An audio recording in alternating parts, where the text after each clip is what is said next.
기도 중에 최상급 기도가 주님께서 가르쳐 주신 기도, 이렇게 기도하라 하신 이 기도야말로 최상급의 기도임에 틀림이 없습니다. 사과나무에 사과가 열려도 최상급 사과가 있고 조금 크기가 작다든지, 또 어떤 사과는 까치가 와서 미리 맛을 보고 가셨어요. 그러면 상품 가치가 떨어지죠. 그 까치가 조금 파먹은 그런 사과를 내놓고 사과라고 그러면 누가 사가십니까? 그렇기 때문에 똑같은 나무에 달린 사과라도 조금 질이 틀려요.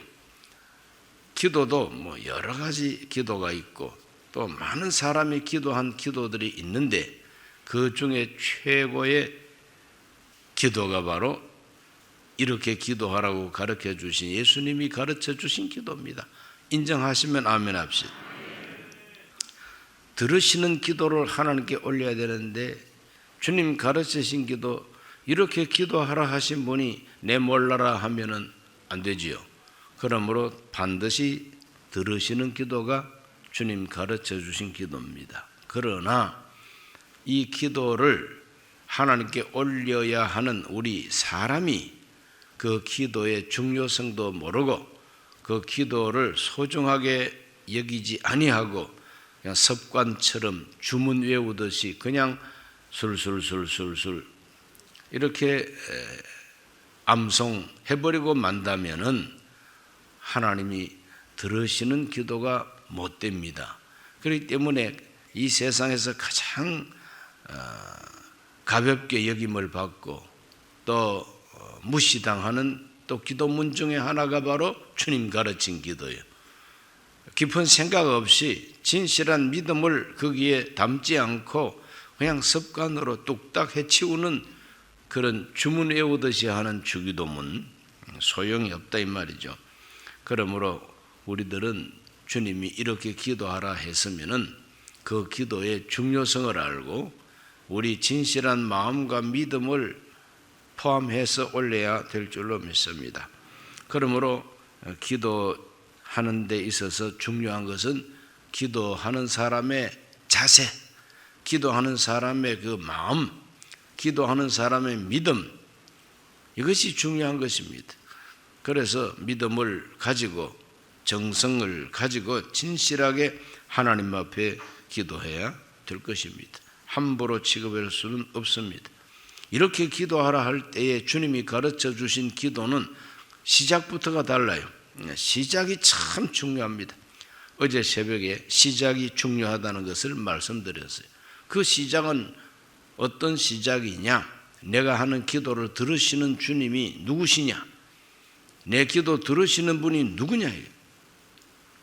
내 기도를 듣는 분이 인격이 없는 어떤 그 추상적인 그 상상 속의 어떤 개념이라, 또는 내 기도를 듣는 대상이 큰 바위라, 내 기도를 듣는 대상이 큰 나무라, 내 기도를 듣는 대상이 막 구렁이처럼 뱀이다. 이럴 때에는 참 기도하는 말이 좀 달라질 겁니다. 또 기도하는 태도도 달라질 겁니다. 그러나 예수님이 가르친 기도는 시작부터가 달라. 하나님, 눈에 보이지 않고 손에 잡힐 수 없고 귀에 들리지 않아도 하나님이 계신데, 천지 우주 만물을 창조하신 하나님이 계시고 정말 우리의 생사를 주관하시는 하나님이신데, 근데 그 하나님이 아버지라고 한다는 것입니다. 하늘에 계신 우리 아버지, 내 아버지, 하나님을 아버지라고 부르는 이 믿음은 혁명적인 예수님의 가르침이다. 이 세상 어느 종교가 자기들의 그 주 신을 아버지라고 부르게 하는 신이 세상에 어디 있느냐. 하나님은 나의 아버지가 되신다. 그러므로 기도는 시작부터 자식이 아버지를 찾는 것이 기도라는 거죠. 자식이 아버지 찾는 게 기도예요. 그래서 어린 아기가, 아직까지 말도 못하는 아기가 울어요. 우는 것은 바로 찾는 겁니다. 엄마 찾는 것이 아기가 우는 것이죠. 그럴 때 아이 울음소리 들으면은 그 왜 우는지를 아는 것이 또 지혜로운 부모의 마음인 것이죠. 우리가 아버지하고 아버지를 찾으면 하나님은 아십니다. 왜 나를 찾는지 하나님은 아십니다. 그렇기 때문에 하나님과 자식, 하나님의 자식된 우리와의 대화, 이것이 바로 기도라고 하는 것을 우리 예수님은 가르쳐 주셨습니다. 그렇기 때문에 하나님을 아버지라 부르는 사람은 제일 중요한 것이 뭐냐 하면은, 이제 불렀으니까 왜 불러 하면은 이래서 불렀습니다 하고 하나님께 대답을 해야 되지 않습니까? 그 첫째 대답이 뭐냐 하면은 아버지 이름 거룩히 여김을 받으시옵소서. 아버지 이름부터 생각하는 게 기도라는 거죠. 이름은 명예와 권세, 지위, 이런 걸 다 한데 모아 상징하는 것이 이름이라. 그래서 하나님은 하나님 되시기 때문에 하나님께서 친히 하나님의 능력을 나타내셔서 높임을 받으시고 거룩히 여김을 받으시옵소서. 그리고 내가 하나님의 자식인데 하나님 아버지 하는 이 자식된 아버지의 자식이 아버지 이름을 어떻게 하고 있느냐, 이걸 이제 스스로가 생각하면서 잘못된 것을 회개하고 연약함을 도와달라고 구하는 것이 바로 기도라는 것입니다. 그러므로 오늘 기도는 시작부터가 믿음으로, 하나님을 아버지로 믿는 믿음으로 그 아버지를 불러 내 소원을 말씀드리는데, 내 소원의 1차 내 소원이 뭐냐? 아버지 이름, 아버지 명예, 아버지가 영화롭게 되셔야 된다는 겁니다. 그래서 이름이 거룩히 여김을 받으시오며, 지금 때거리가 없는데 무슨 뭐 아버지 이름을 찾고 그러느냐? 밥을 찾아야 되지 않느냐? 그러나 아버지, 즉 하나님 아버지가 영광을 받으시고 거룩히 여김을 받으시는 현장에는 자식이 굶어 주는 법은 없어요. 아버지가 영광스러움을 받는 자리에서 그 자식이 굶어 죽는 수는 없다 이거죠. 그렇기 때문에 하나님을 아버지라고 부르는 것이 얼마나 중요한 것이냐. 그리고 이름이 거룩히 여김을 받으시옵소서. 하나님 당신이 능력으로 임하셔가지고 높임을 받으실 뿐만 아니라 나도 하나님의 이름을 거룩히 여기고 거룩하게 해드리는 자식이 되게 해달라는 기도가 첫 번째 기도예요. 두 번째, 오늘 새벽에 기억할 것은 아버지 나라를 구하라고 하는 예수님의 가르침입니다. 아버지의 이름을 생각하고 그 다음에는 아버지 나라입니다. 나라가 무엇이냐? 영어로는 킹덤이, 왕의 나라, 킹덤, 왕국, 이것이 바로 예수님이 가르쳐주고 있는 하나님 나라의 대명사입니다. 킹덤, 하나님의 왕국입니다. 그러므로 내 아버지는 왕이시다는 거죠. 내 아버지시는 킹덤의 왕이시다. 그러므로 왕국이라고 그럴 때 가장 중요한 것, 나라라고 할 때 가장 중요한 게 뭐냐? 아버지 나라의 핵심이 뭐냐? 그건 바로 아버지의 주권이 통하는 것이다. 아버지의 주권이 다스리는 곳이 바로 아버지 나라요, 아버지 왕국이다. 아버지 주권이 안 통하고 아버지 말이 통하지 않는 곳은 아버지 나라 아닙니다. 아버지의 주권이 통하는 그 영역이 아버지 나라요, 왕국이다 이거죠. 그러므로 왕국은 바로 주권이다, 이렇게 말할 수가 있습니다. 1910년 8월 29일 한일 합방이 발표됐습니다. 한일 합방이 발표됐어요. 원래 8월 25일 날 발표하려고 했는데 조선 왕실에서, 대한제국 황실에서 부탁이 왔어요. 나흘 좀 미뤄달라고. 왜 미뤘냐 했더니 순종이 즉위한 지가 만 4년이 되는 해다. 그래서 4년 기념식을 하고 발표해야 되겠다. 참 슬픈 역사입니다. 그래서 즉위 기념식 잘 마치고 그 다음 발표를 했습니다. 8월 29일 뭘 발표했느냐? 지금부터 대한제국은 소멸되고 이제는 일본 제국 천황의 나라에 우리 조선은 편입이 되는 것이라는 거죠. 이제 흡수 통일되는 것이다 이거죠. 흡수되는 거예요, 그냥. 그래서 조선은 없어지고 이제 일본 제국에 흡수된다고 하는 것이 바로 한일 합방. 그것이 1910년 8월 29일 발표가 됩니다. 발표되는 즉시 어떤 일이 있느냐? 더 이상 대한제국은 없어지고 황제도 없어지는 거죠. 황제 자리가 없어지는 겁니다. 황제의 권세와 주권이 없어져 버리는 거죠. 이제 주인의 권리는 누가 가지느냐? 일본의 천황이 가지는 거죠.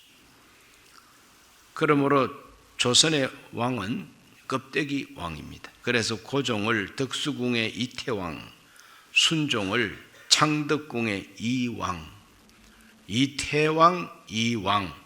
왕은 왕인데 주권이 없는 왕이에요.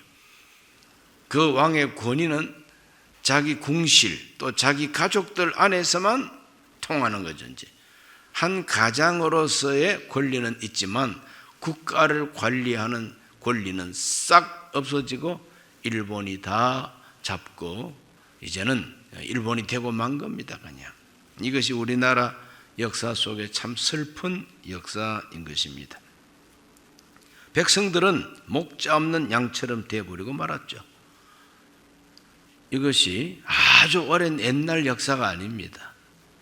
이게 20세기에 있었던 이야기 아닙니까? 20세기 1910년에서 1945년 8월 15일까지 나라 없었고 해방은 됐지만 역시 나라가 없습니다.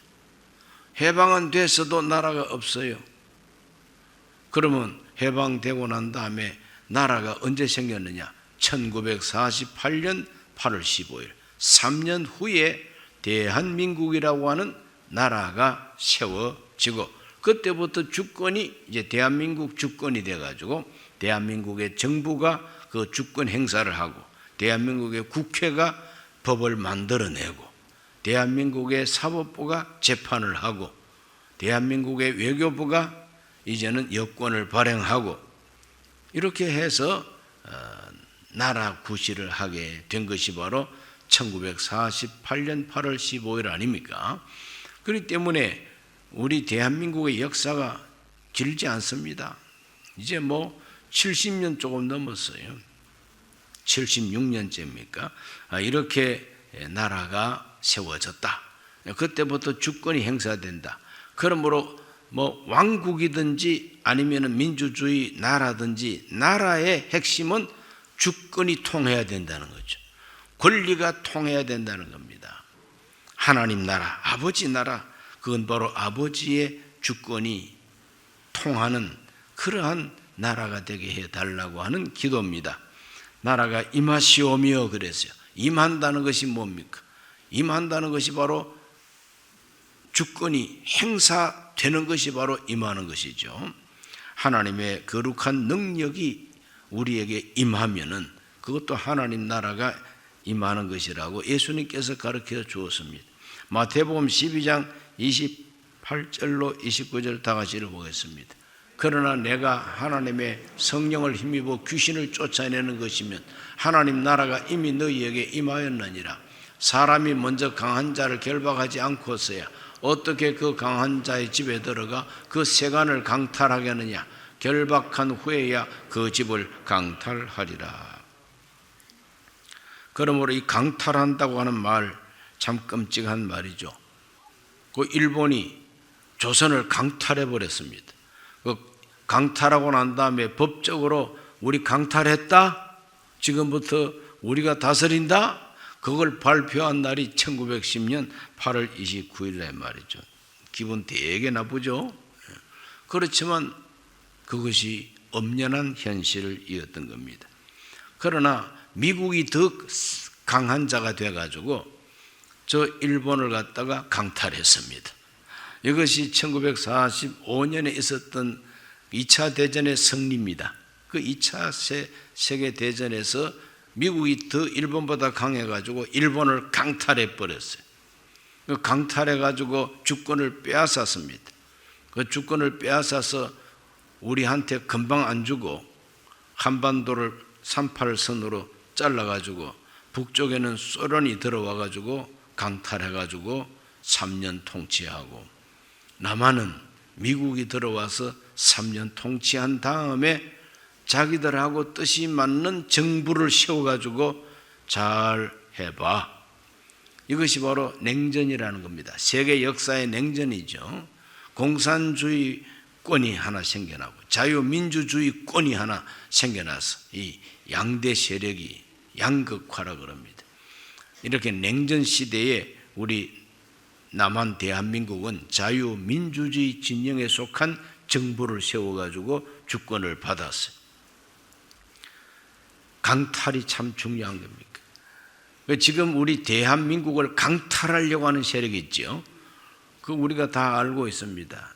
이 강탈하기 위해서 얼마나 많은 간첩을 만들어 놓았는지. 간첩이 수도 없습니다. 온갖 간첩들이 좀 간첩질을 하고 있습니다. 강탈하려고 그러는 거예요. 핵무기는 왜 개발합니까? 강탈하려고 핵무기를 개발하는 거죠. 그러므로 세계 역사는 세계 전쟁입니다. 그냥 오늘 우리들은 이 투쟁과 전쟁에서 이기지 못하면 강탈을 당할 수밖에 없는 것입니다. 그러나 다시는 강탈당하지 않는 나라가 되기를 하나님께 오늘 기도해야 됩니다. 오늘 읽은 이 본문의 말씀에 마태복음 12장 28절 말씀부터 하나님 성령을 힘입어서 귀신을 쫓아내는 것이면 하나님 나라가 이미 너희에게 임하였느니라 그랬죠. 예수님께서 말합니다. 성령을 힘입어서 하나님의 구원 역사와 능력이 나타나면은 이것이 하나님 나라가 임하는 것이라고 예수님 해석하고 있습니다. 그러므로 하나님 나라가 저와 여러분에게 임해야만 되겠습니다. 하나님의 성령의 능력으로 내 병을 고쳐주신다든지 성령의 능력으로 내 문제가 해결된다는 이 사실 자체가 하나님 나라가 임하는 것이고 하나님의 권세가 통하는 역사라 이 말이죠. 그러므로 하나님의 능력과 권세가 통하는 저와 여러분의 인생이 되기를 축원합니다. 그 다음 성령 안에서 누리는 하나님 나라가 있습니다. 로마서 14장 17절을 다 같이 봅니다. 하나님의 나라는 먹는 것과 마시는 것이 아니요 오직 성령 안에 있는 의와 평강과 희락이라. 의와 평강과 희락이라. 의라고 하는 것은 정의입니다. 공의, 정의. 이 정의가 바로 서야 되지 않습니까? 정의가 굽어져 버리면은 그건 하나님 나라 아닙니다. 하나님 나라는 정의의 나라입니다. 또 하나님의 나라는 공의의 나라일 뿐만 아니라 평강인 것입니다. 하나님의 나라의 평강, 의와 평강과 희락이라. 희락은 기쁨입니다. 그러므로 예수 그리스도의 은혜로 말미암아 우리가 하나님 앞에 의롭게 되고 또 그것 때문에 하나님과 평화를 누리게 되고 하나님과 평화가 임하니까 내 마음에 기쁨이 솟아난다. 이것이 바로 내 마음을 통해서 일어나는 하나님 나라라는 겁니다. 이와 같은 하나님 나라가 개인의 심령에 임하면은 그 바로 하나님 나라가 내 마음에 임하는 것입니다. 그래 하나님 나라가 마음에 임하시기를 바랍니다. 예수님 때문에 내 가정이 하나님 앞에 반듯하게 의롭게 되고 또 우리 가정에 희락이 있고 우리 가정에 평화가 있으면 이것이 바로 가정천국이라 할 수가 있는 것이죠. 하나님 나라입니다. 교회가 언제나 하나님 앞에 공의와 정의가 서 있고 또 평강이 있고 거기에 기쁨이 있다면은 교회 천국입니다. 내 마음속에 하나님 나라가 이루어지는 이루어지기를 예수 이름으로 축원합니다. 초막이나 궁궐이나 내 주 예수 모신 곳이 그 어디나 하늘나라라고 찬송이 있지 않습니까? 하나님 나라가 그렇게 임해야 됩니다.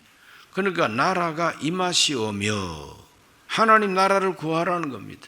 내 마음에 하나님 나라가 임하고 내 생활 속에 하나님의 나라가 임하고 뿐만 아니라 영원한 하나님 나라는 예수님의 재림을 통해서 이루어지는 새 하늘과 새 땅입니다.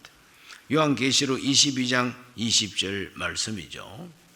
이것들을 증언하신 이가 이르시되 내가 진실로 속히 오리라 하시거늘 아멘 주 예수여 오시옵소서 그랬어요. 주 예수님께서 다시 오시면은 이 세상은 변합니다. 마귀의 권세는 영원한 결박에 묶이고 마귀의 권세가 지옥불에 던져져 버린다 그랬어요. 그 마귀 자체가 이제는 소멸되어 버리는 거죠. 이것이 하나님 나라입니다. 그 마귀를 불 속에 던져버릴 수 있는 권세, 그 하나님 권세입니다. 그 하나님의 권세가 완전하게 이 세상에 이루어지는 것이 하나님 나라입니다. 하나님 나라는 내 마음 속에부터 출발을 해가지고 내 생활 속에도 나타나고 종말적으로도 나타나는 것이 하나님 나라는 겁니다. 그래서 기도할 때에 하나님의 이름을 생각하고 하나님의 나라를 생각하고 그 다음에 세 번째는 하나님의 뜻입니다. 뜻이 하늘에서 이루어진 것 같이 땅에서도 이루어지이다. 아버지의 뜻을 구하라. 그 뜻이 누구의 뜻이냐? 아버지 뜻이라는 겁니다. 아버지의 뜻. 하나님 아버지의 뜻은 거룩합니다. 하나님 아버지는 자비하신 뜻을 가지고 있습니다. 뜻이 없는 존재는 인격이 없는 존재죠. 뜻이 없는 존재는 우리의 하나님이 될 수가 없지 않습니까? 바위가 무슨 뜻을 갖고 있습니까? 바위는 아무 뜻도 없어요. 흘러가는 저 강물이 무슨 뜻이 있어서 흘러갑니까? 그냥 흘러가는 겁니다. 그러므로 나무나 돌이나 혹시 곰이 우리 조상이라고 하는데 곰이 무슨 뜻이 있겠습니까? 뜻이 있긴 있죠. 곰이 가진 그 뜻이 연어나 잡아 먹는 게 곰의 뜻이겠지 뭐. 그러므로 뜻은 참 중요합니다. 뜻이 높아야 그 사람이 훌륭한 사람입니다. 생긴 것은 아주 멋있게 생겼는데 키도 크고 코도 우뚝하고 눈도 호수처럼 맑게 보이고 머리카락이 아주 멋있고 그런데 뜻이 개판이라. 그러면 그 사람은 개판입니다 그냥. 오늘 저와 여러분은 모양이 어떻게 생겼든지 간에 뜻이 고상하고 뜻이 높아야만이 훌륭한 사람이라 할 수가 있습니다. 그러므로 하나님 아버지는 눈에 안 보이지만 하나님은 뜻을 가지고 계십니다. 하나님 아버지의 뜻이 최고의 뜻입니다. 하나님의 거룩한 뜻 중에서 우리 인간, 기도하는 나하고 직결되는 하나님의 뜻이 있어요. 그 뜻이 뭐냐? 나를 구원하시겠다는 것이 하나님의 뜻입니다. 나를 건져내시겠다. 하나님의 구원 계획이 아버지의 뜻입니다. 요한복음 6장 39절로 40절 다 같이 읽습니다. 나를 보내신 이의 뜻은 내게 주신 자 중에서 내가 하나도 잃어버리지 아니하고 마지막 날에 내가 다시 살리는 것이니라. 내 아버지의 뜻은 아들을 보고 믿는 자마다 영생을 얻는 이것이니 마지막 날에 내가 이를 다시 살리리라 하시니라. 아들을 보고 믿는 자마다 구원을 주시고 마지막 날에 다시 살려내는 것이 아버지의 뜻이라는 겁니다. 그 뜻이 얼마나 좋습니까? 사람이 죽고 난 다음에 어찌 될지 몰라서 낙심하고 절망하는데 아버지의 뜻은 마지막 날에 내가 다시 살려낸다는 겁니다. 나를 믿는 자는 내가 끝까지 책임진다 이 말 아닙니까? 아버지의 뜻은 저와 여러분이 죽어도 하나님이 다시 살려내는 것이 아버지의 뜻입니다. 그러므로 그 뜻은 이미 이루어졌어요. 하나님이 벌써 그 뜻을 이루셨습니다. 그 뜻을 딱 가지고 계십니다. 그것이 이루어지게 해달라는 것이죠. 저와 여러분을 향하신 하나님의 뜻은 다 이루어집니다. 그렇다 할지라도 이루어 주시기를 기도해야 된다는 것입니다. 하나님이 나한테 복을 주기로 작정하고 복 주기로 뜻을 세웠다 할지라도 복 주시겠지 뭐, 주든지 말든지 그렇게 하면 안 됩니다. 하나님께서 나한테 복 주기로 딱 뜻을 세웠다, 주야 그 복을 나한테 주시옵소서, 구해야 된다는 겁니다. 그러므로 하나님의 뜻은 구해야 됩니다. 그 다음에 하나님께서는 우리에게 하나님의 뜻을 소원으로 주신다고 바울은 가르쳐 주었어요. 자, 빌립보 2장 13절 다 같이 읽습니다. 너희 안에서 행하시는 이는 하나님이시니 자기의 기쁘신 뜻을 위하여 너희에게 소원을 두고 행하게 하시나니. 자기의 기쁘신 뜻을 우리에게 소원을 주어가지고 그 소원 때문에 우리가 행동하게 하시는 것이 하나님의 뜻입니다. 하나님 방법은 저와 여러분 속에 소원을 심어주신다는 겁니다. 그러므로 아버지의 뜻, 하늘에서 이루어진 아버지의 뜻, 내게도 이루어지게 해 주옵소서. 그럼 하나님의 뜻이 내 마음의 소원으로 주어지기를 기도하라는 것이죠. 그러므로 어떤 소원을 가졌느냐 참 중요하지요. 내 소원이 뭐냐, 네 소원이 뭐냐, 소원을 말해봐라. 그래서 소원이 참 멋있고 고상하면 그 사람 인생이 멋있고 고상한 쪽으로 가게 돼 있어요. 꿈에도 소원이 죽는 것이 소원이라면 그 사람 일찍 죽습니다. 그러므로 우리 모두는 좋은 소원을 가져야 되는데, 내가 만든, 내가 가지는 소원도 소원입니다. 그런데 나는 내가 가진 내 소원인 줄 알았는데 알고 봤더니 하나님이 내 속에 심어주신 소원이라. 그것이 하나님의 뜻이 이루어지는 과정이다 이 말이죠. 그러므로 오늘 이 새벽에 기도할 때에도 하나님이 여러분에게 소원 주시기를 바랍니다. 범사에 감사하는 것도 하나님 뜻이라고 성경 가르쳐 주었습니다.